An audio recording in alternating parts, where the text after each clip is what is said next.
बिस्मिल्लाहिर्रहमानिर्रहीम अस्सलाम वालेकुम students, welcome to CBEL concept based education learning YouTube channel. मैं हमाद अहमद आपका ट्यूटर। आज की इस वीडियो में हम बात करेंगे बीकॉम पार्ट 1 की और इसका सब्जेक्ट है फाइनेंशियल अकाउंटिंग। तो स्टूडेंट्स, आपको पता है हमने न्यू चैप्टर स्टार्ट किया है।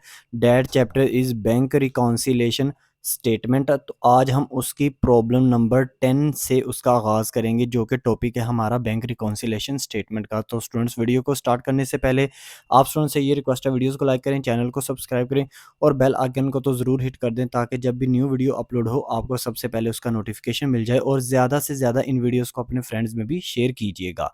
तो स्टूडेंट्स, सबसे पहले क्वेश्चन नंबर 10 को रीडिंग करने से पहले और इसका सॉल्यूशन देखने से पहले आप स्टूडेंट ने ना 3 चीज़ें, जब भी इस टॉपिक को हल करना है ना, 3 चीज़ें आपने अपने माइंड में रखनी है। नंबर 1, बैंक रिकॉन्सिलेशन स्टेटमेंट हम बनाते क्यों हैं? तो कंसेप्ट उसका समझिएगा। फॉर एग्जांपल, कंपनी ने अपने अकाउंटेंट को कहा कि ऐसा करो कि हमारे कैश बुक के अंदर ये बताओ कि हमारे बैंक के अंदर कितने पैसे पड़े हुए हैं।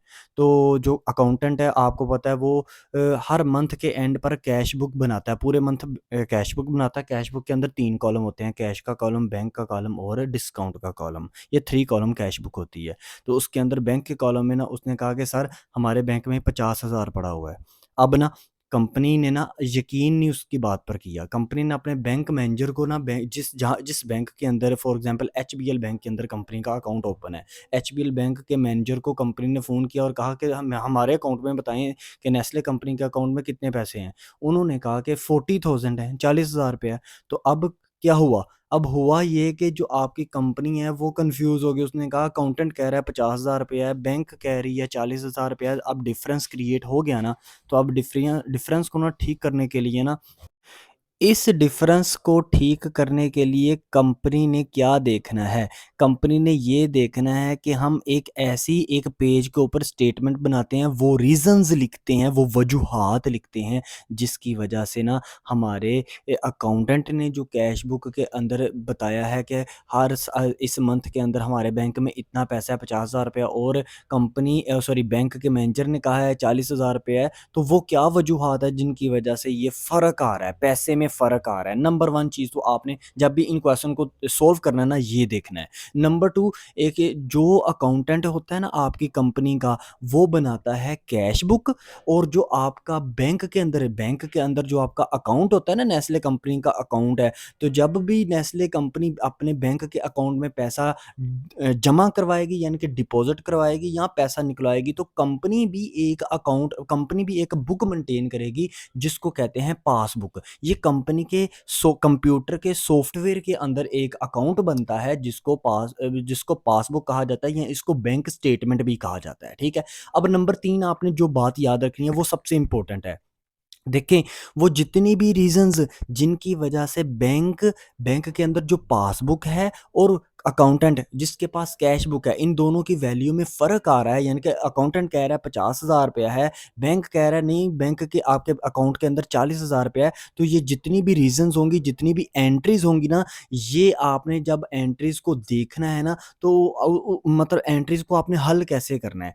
यानी कि आपने एंट्रीज़ को इस तरह हल करना है, अगर आपका बैंक, यानी कि जो बैंक के अंदर आपका अकाउंट है, वो किसी न किसी वजूहात से एक्चुअल में इंक्रीज़ हो गया या इंक्रीज़ होना चाहिए था, या एक्चुअली में डिक्रीज़ हो गया या उसको डिक्रीज़ होना चाहिए था। तो अगर असल में इंक्रीज़ हो गया या उसको इंक्रीज़ होना चाहिए था, तो आपने उसको डेबिट करना है। और अगर असल में डिक्रीज़ हो गया है आपके बैंक अकाउंट के अंदर, या उसको डिक्रीज़ होना चाहिए था, तो आपने उसको बैंक स्टेटमेंट, यानी कि बैंक रिकॉन्सिलेशन स्टेटमेंट बनाते वक़्त उसको डिक्रीज़ करना है। ये 3 बातें आपने इसको अच्छे से याद करनी है। अब हम अपने क्वेश्चन की तरफ आते हैं। तो क्वेश्चन हमारे पास क्या है? क्वेश्चन को पढ़ते हैं। Prepare the bank reconciliation statement as on 31 December 2017 and show the following particulars. मतलब आपने ना जो बैंक रिकॉन्सिलेशन स्टेटमेंट बनानी है वो 31 दिसंबर 2017 की बनानी है, यानी कि दिसंबर के मंथ की बनानी है, और लास्ट पर और पहली यानी कि आपके पास एंट्री क्या है? वो कहता है balance as per cash book on 31 December 2017 कितनी है? 47020, यानी कि आपकी कैश बुक में आपके अकाउंटेंट ने कहा कि सर, हमारे पास ना 47,020 रुपए, 47,020 रुपए हमारी कैश बुक के अंदर पड़े हुए हैं, यानी कि हमारे बैंक में सर 47,020 रुपए हैं। अब इस एंट्री का सॉल्यूशन क्या होगा? सॉल्यूशन की तरफ मूव ऑन करते हैं। अच्छा, तो स्टूडेंट्स अब आपने ना जब सॉल्यूशन की तरफ मूव ऑन करना है तो सबसे पहले आपने फॉर्मेट बनाना है। देखें, जब भी आपने फॉर्मेट बनाना है ना तो याद रखिएगा, बैंक रिकॉन्सिलिएशन स्टेटमेंट के बहुत से फॉर्मेट हैं जो आपके टीचर्स भी आपको सिखाएंगे कि इस तरह आप बैंक रिकॉन्सिलिएशन के क्वेश्चन को सोल्व कर सकते हैं। और अगर आप सुहेल अफजल साहब की सोल्यूशन वाली बुक देखें ना फाइनेंशियल अकाउंटिंग की, तो वहाँ पर ऐड और लेस की सूरत में आपको ना बैंक रिकॉन्सिलिएशन स्टेटमेंट बना के दी गई है, जो कि बड़ा टफ होता है स्टूडेंट्स के लिए समझना। तो सबसे ज़्यादा बेस्ट फॉर्मेट ये होता है, ये आपके पेपर में भी आप इसको यूज़ करोगे, चाहे इसको यूज़ कर लो, चाहे ऐड लेस वाले सॉल्यूशन को यूज़ कर लो, तो कोई ऐसा ना फ़र्क नहीं पड़ता। आप जो भी यूज़ करेंगे ना फॉर्मेट, आपका वो पेपर के अंदर ठीक होगा। तो सबसे पहले आपने ऊपर लिखना है बैंक रिकॉन्सिलिएशन स्टेटमेंट, नीचे लिखना है एज़ ऑन 31 दिसंबर 2017, जिस भी मंथ की आप बना रहे हैं। नीचे एक आएगा कॉलम पार्टिकुलर का, दूसरा आएगा कॉलम डेबिट या क्रेडिट का, तीसरा कॉलम आपका आएगा रुपीज़। अब पहली एंट्री क्या थी? Balance as per cash book, तो पार्टिकुलर में लिखें balance as per cash book. अब ये क्या है? डीआर और सीआर के कॉलम में आपने लिखना है क्या ये डेबिट है या क्रेडिट है। देखें, कैश बुक के बैंक अकाउंट के अंदर कैश बुक में अकाउंटेंट ये बता रहा है कि सर हमारे बैंक के अंदर 47,020 रुपए पड़े हुए हैं, तो आगे नहीं ना लिखा हुआ balance as per cash book debit है या क्रेडिट है, तो आपने समझना है ये डेबिट बैलेंस है। क्या है ये? डेबिट बैलेंस है। तो आपने डीआर सीआर के कॉलम में लिखना है डीआर, और रुपीज में लिख देना आपने 47020। अब नेक्स्ट एंट्री नंबर 2 देखिएगा, cheques of rupees 6,000 deposited for collection but deposited for collection but did not credited by the bank prior as on 31 December 2017। यानी कि हुआ क्या, समझिएगा चीज़ को। एक चेक था 6,000 का, डिपॉजिट कराया बैंक के अंदर। डिपॉजिट करवाने का क्या मतलब होता है कि आपका कंपनी का कोई कस्टमर था, उसने 6,000 रुपया बैंक को दिया, मतलब सॉरी कंपनी को दिया। तो कंपनी ने क्या कहा, कंपनी ने अपने बैंक को, नेस्ले कंपनी ने ना अपने एचबीएल बैंक को कहा कि ये 6,000 रुपया ना हमारा डिपॉजिट कर लें। वो 6,000 का चेक दिया ना, तो डिपॉजिट कर लें। तो 31 दिसंबर 2017 तक ना वो डिपॉजिट नहीं हुआ। अब मैं आपको एक बात बताऊं, डिपॉजिट वो क्यों नहीं हुआ, पहले ये चीज़ समझिए। डिपॉजिट इस वजह से नहीं हुआ क्योंकि जब भी चेक दिया जाता है ना बैंक को कि ये 6,000 रुपया हमारे बैंक के अकाउंट में जमा कर लो, तो 2 से 3 दिन लग जाते हैं। उसने पहले चेक ने क्लियर होना होता है, पूरे प्रोसीजर से वो 1-2 दिन का ना जो है ना गैप आ जाता है उसके अंदर। तो इसलिए ना 31 दिसंबर तक तो वो चेक जो है ना हमारे अकाउंट में, नेस्ले कंपनी के एचबीएल बैंक के अंदर जो अकाउंट है ना नेस्ले कंपनी का, उसमें 6,000 रुपया ना जमा नहीं हुआ। अभी तक जमा नहीं हुआ 31 दिसंबर 2017 तक। लेकिन आप एक बात बताओ, जब ये जमा हो जाएगा तो क्या हमारा मीन्स कंपनी का जो एचबीएल बैंक के अंदर अकाउंट है उसके बैंक में पैसे बढ़े होंगे कि कम होंगे? इंक्रीज होंगे ना। तो याद रखिएगा, जब भी पैसा इंक्रीज होगा तो क्या होगा, मुस्तकबिल में इंक्रीज होगा ना पैसा। लेकिन मुस्तकबिल में इंक्रीज होगा, अभी का इंक्रीज हुआ है? अभी नहीं ना इंक्रीज हुआ, अभी पैसा नहीं इंक्रीज हुआ। 31 दिसंबर 2017 तक पैसा नहीं इंक्रीज हुआ, तो अभी पैसा इंक्रीज नहीं हुआ। लेकिन मुस्तकबिल में जो है ना वो पैसा इंक्रीज हो जाएगा। तो अभी पैसा नहीं इंक्रीज हुआ, तो इसको करें, आप क्या करें, इसको करें क्रेडिट। ठीक है, तो आपको इसको क्रेडिट करना पड़ेगा। और ये किस नेम से आएगा? अनक्रेडिटेड चेक के नेम से आएगा, क्योंकि ये अभी तक चेक क्रेडिट नहीं हुए, यानी कि हमारे बैंक के अकाउंट में अभी तक ये एंटर नहीं हुए। अच्छा, तो स्टूडेंट्स अब सॉल्यूशन पर आ जाएं, तो आप क्या लिखेंगे? अनकोलेक्टेड चेक। अच्छा, अनकोलेक्टेड लिख दो, अनक्रेडिटेड लिख दो, कोई बात नहीं है, दोनों नाम सेम ही है। तो क्या है, ये क्रेडिट होंगे, क्योंकि अभी तक देखो हमारे बैंक में पैसा बढ़ना था। हमारे बैंक के अकाउंट में, कंपनी नेस्ले कंपनी के बैंक के अकाउंट में पैसे का इंक्रीजमेंट होनी थी, पैसा बढ़ना था। उसके अकाउंट में 6,000 रुपया ज़्यादा बढ़ना था, लेकिन अभी तक नहीं बढ़ा हुआ। तो अभी तक नहीं बढ़ा हुआ, तो इसका मतलब है बैंक के अकाउंट में जो पैसा है ना वो अभी कम ही शो हो रहा है। ठीक है ना। तो क्या करें, क्रेडिट करें। कम चीज शो हो रही हो तो क्रेडिट करना है, तो क्रेडिट कर दिया। डीआर और सीआर के कॉलम में लिखा सीआर, और अमाउंट में लिख दिया 6,000। अब आप क्या करें, अब आप देखो ऊपर जो है ना वो है डीआर 47,020 और सीआर है 6,000। तो डीआर में से सीआर माइनस कर दो, बड़ी रकम से छोटी रकम माइनस कर दो। तो माइनस किया तो आया 41020। अब मुझे बताओ बड़ी रकम कौन सी थी, 47027 थी ना, उसका साइन भी आपने यूज करना है। तो डीआर सीआर के कॉलम में आपने लिख देना है डीआर, और रुपीस के कॉलम में आपने लिख देना माइनस करके क्या, 41020। अब स्टूडेंट्स एंट्री नंबर 3 देखिएगा, cheques amounting rupees 8000 were issued on 28 December, out of which check of rupees 6000 were cashed up to 31 December 2017। तो स्टूडेंट्स एंट्री हुई क्या है, एंट्री ये हुई है कि एक चेक था रुपीज 8000 का, वो चेक जो है ना वो 31 दिसंबर 2017 से पहले ना 28 दिसंबर 2017 को क्या हुआ, वो चेक की कैश जो है ना निकलवा लिया। यानी कि आपने चेक किया अपने क्रेडिटर को इशू। क्रेडिटर कौन सा पर्सन होता है, वो पर्सन जिससे कंपनी ने उधार पर चीज़ें खरीदी होती हैं। तो कंपनी ना उसको चेक इशू कर देती है कि भाई हमने चीज़ें खरीदी हुई हैं, हम आपको चेक दे रहे हैं, आप हमारे बैंक में जाएं, हमारे अकाउंट से ना इतना पैसा निकालें। तो 8000 रुपये का चेक जो है ना वो कंपनी ने अपने क्रेडिटर्स को ना इशू कर दिया। तो क्रेडिटर्स को इशू किया ना, तो क्रेडिटर्स को कहा कि हमारे बैंक के अकाउंट में जाएं 8000 निकालें, लेकिन 31 दिसंबर तक निकालिएगा। उन्होंने 31 दिसंबर से पहले 28 दिसंबर तक ना उन्होंने 6000 रुपया जाके ना बैंक से निकलवा लिया। यानी कि जब बैंक से निकलवाएंगे तो आपका जो पैसा है वो डिक्रीज होगा ना, बैंक से आपका पैसा डिक्रीज होगा, आपके अकाउंट से पैसा कम होगा। लेकिन उन्होंने 6000 निकलवाया, 2000 अभी तक उन्होंने नहीं निकलवाया। तो इसका मतलब है 2000 से अभी तक आपका जो बैंक बैलेंस है, बैंक अकाउंट के अंदर, एचबीएल बैंक के अंदर अभी तक आपका पैसा जो है वो ज्यादा पड़ा हुआ है ना, 2000 रुपया भी ज्यादा पड़ा हुआ है, क्योंकि वो 2000 रुपया भी मुस्तकबिल में निकलना है, लेकिन अभी तक ज्यादा पड़ा हुआ है। तो इसका मतलब है आप क्या करोगे, आप इसको डेबिट करोगे। सर डेबिट तो करेंगे, लेकिन किस नेम से डेबिट करेंगे, तो ये होते हैं, इसको अनइशूड चेक भी कह लो या अनप्रेजेंटेड चेक भी कह लो। तो अब सोल्यूशन की तरफ चलते हैं। अच्छा तो स्टूडेंट्स अब देखें, अब आप क्या करेंगे, पार्टिकुलर्स में आप लिखेंगे अनप्रेजेंटेड चेक, अनप्रेजेंटेड चेक या अनइशूड चेक, मतलब सेम ही है। तो ये क्या होंगे, डेबिट होंगे, क्योंकि 2000 से अभी तक कंपनी का जो बैंक अकाउंट है ना, अभी 2000 रुपया कंपनी के बैंक अकाउंट में पड़ा हुआ है, यानी कि अभी ज्यादा ही है ना, 2000 से अभी कंपनी का जो बैंक अकाउंट है इंक्रीज में है। लेकिन जैसे ही 2000 मुस्तकबिल में निकल जाएगा तो कंपनी का जो बैंक बैलेंस है मजीद कम होगा। तो अभी तक तो इंक्रीज ही है ना 2000 से, तो आप इसको डेबिट करेंगे, डीआर सीआर के कॉलम में डीआर लिखेंगे, अमाउंट के कॉलम में आप ना 41020, इसके नीचे लिख देंगे कितना, 2000। अब ऊपर भी डीआर है 41020, इसके साथ भी देखें डीआर लिखा हुआ है, और 2000 के साथ भी डीआर लिखा हुआ है। तो डीआर में डीआर प्लस करें, तो अमाउंट में अमाउंट प्लस करेंगे ना, तो आपके पास आ जाएगा 43020। तो साइन कौन सा आएगा, बड़ी रकम के साथ जो साइन है वो 41020 के साथ कौन सा साइन है, डीआर का, तो आप डीआर का साइन यूज करेंगे। अब हम नेक्स्ट एंट्री देखते हैं। एंट्री नंबर 4 है, a wrong debit of rupees 800 appeared in passbook. Entry का मतलब ये है कि गलती से ना आपके पासबुक के अंदर, यानी कि आपके बैंक अकाउंट के अंदर ना, बैंक एचबीएल बैंक के अंदर जो अकाउंट है नेस्ले कंपनी का, उसमें गलती से एक अमाउंट 800 से डेबिट हो चुकी है।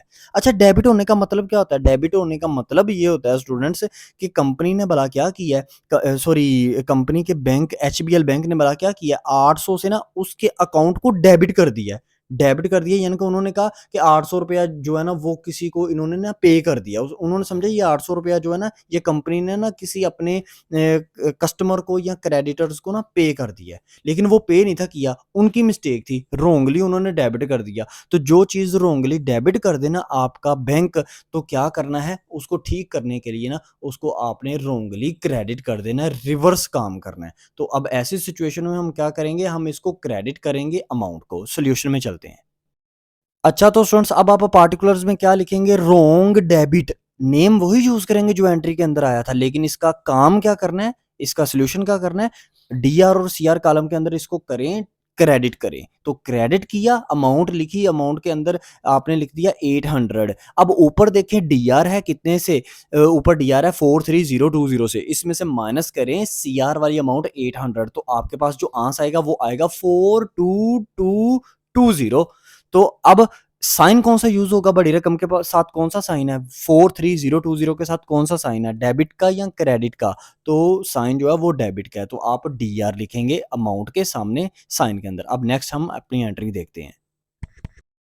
नेक्स्ट एंट्री नंबर 5 देखें, bank charges ₹20 appeared in passbook note but not entered in cash book. यानी कि बात को समझिएगा, बैंक चार्जेस, कोई बैंक ने ना पैसे काटे, बैंक ने ना कंपनी के बैंक अकाउंट से पैसे काट लिए, एचबीएल बैंक ने ना नेस्ले कंपनी के बैंक अकाउंट, उसके अकाउंट में से ना ₹20 काट दिए एज अ चार्जेस। लेकिन ना उसने बैंक अकाउंट, एचबीएल बैंक ने अपने अकाउंट में उस एंट्री को कर दिया, लेकिन अकाउंटेंट ने उस एंट्री को किया नहीं, क्योंकि अकाउंटेंट को किसी ना किसी रीजन से ना पता ही नहीं चला, अभी तक अकाउंटेंट के पास ना इंफॉर्मेशन ही नहीं आई।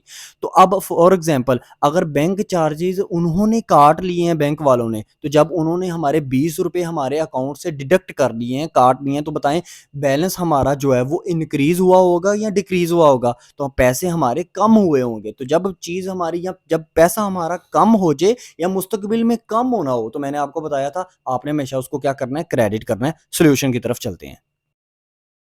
अच्छा तो स्टूडेंट्स अब आप पार्टिकुलर्स के अंदर क्या लिखेंगे, लिखेंगे बैंक चार्जेस, नेम वही लिखेंगे, और बैंक चार्जेस को क्या आपने करना है, क्रेडिट करना है। पीछे मैंने कंसेप्ट आपको दे दिया, क्रेडिट डीआर और सीआर के कॉलम में आपने लिखा सीआर, और अमाउंट रुपीज के कॉलम में आपने लिख दिया 20।